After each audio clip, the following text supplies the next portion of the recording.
districts for the last 5 years. I was honored to receive an invitation to speak today from Ray Valdez, and he asked me to talk about three things. One is my family legacy in LULAC. Two is the event that occurred in 1963, the visit of John Kennedy with LULAC. And thirdly, our digital archives. And I want to start off by sharing a LULAC family narrative that spans 5 generations. In 1935, my grandfather, Florencio Contreras, planted the seeds of our legacy by joining Council 60. That was 89 years ago. 10 years later, in 1945, my uncle Ernest Aguirre returned from World War II and dedicated 70 years to the same council until his death in 2015. In 1965, my brother Mitch, my sister Pat Martin, and I began our LULAC journey by joining Junior LULAC Council 61, which was sponsored by Council 60. Mitch later went to become the Council 60 president. He served as a district director and also the legal advisor for District 18. Pat served as our council president for Council 688. The 4th generation of this family LULAC story includes my daughter Erica.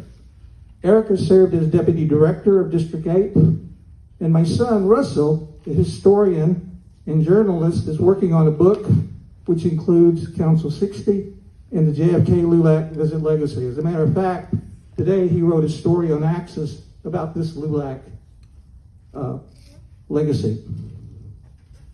I remember the day of this event, and my mother was very sad because she couldn't attend. I don't remember why, but she was so proud of my uncle Ernest Aguirre, who was one of the icons in LULAC Council 60. And I remember she told us that she recognized John F. Kennedy as a larger-than-life figure. And I was telling Dolores just a few minutes ago, in those days you had 3 things in your house. You had a picture of Our Lady of Guadalupe, you had a picture of the Pope, and you had a picture of John F. Kennedy on your wall. But she was so proud of him, and because of the 50th anniversary, and we were asked to participate in that, we were inspired, our late uncle Ernest Aguirre. And that 10 years ago in 2013, we participated with several other councils to commemorate the 50th anniversary of John Kennedy's visit with LULAC in Houston, Texas at the Rice Hotel. And I think it's been mentioned before that this event was so significant because this was the very first time in recorded history that a sitting U.S. president addressed a Latino group. And this is considered to be one of LULAC's most significant milestones. Also attending that event that day and actually receiving the president was a fellow by the name of Macario Garcia. And Macario was a recipient of the Congressional Medal of Honor.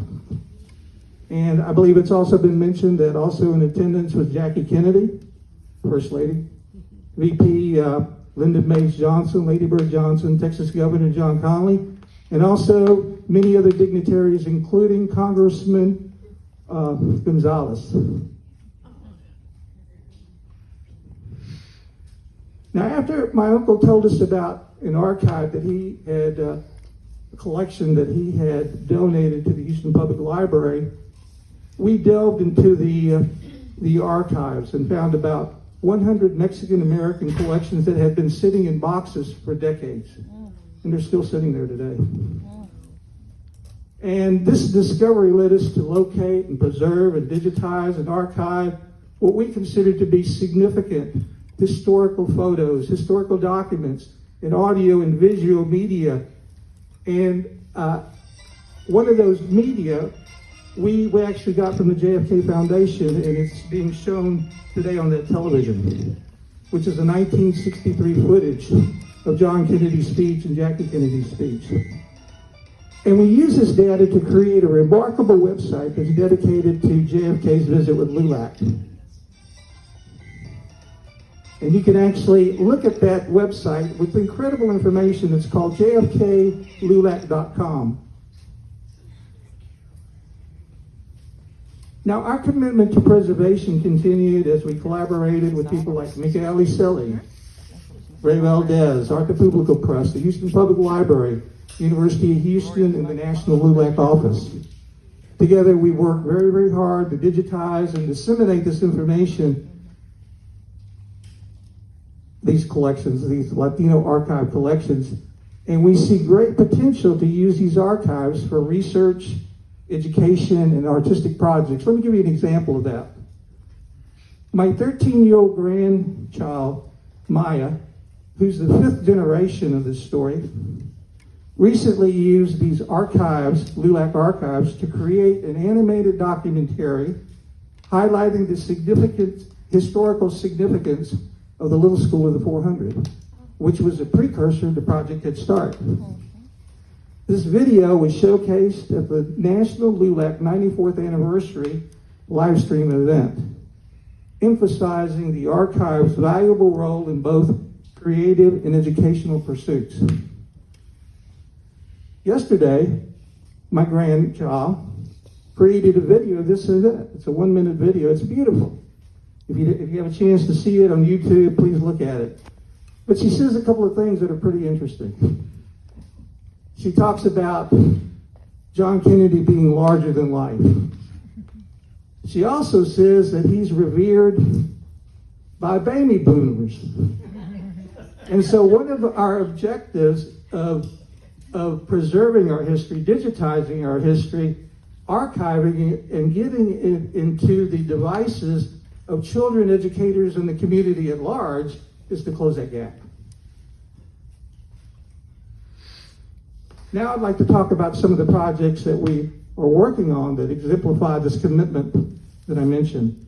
First, Millie Contreras, President of Council 688, and I are partnering with the National LULAC Office, Michael Selly, and Arte Publico Press to bring the National Archives to Houston.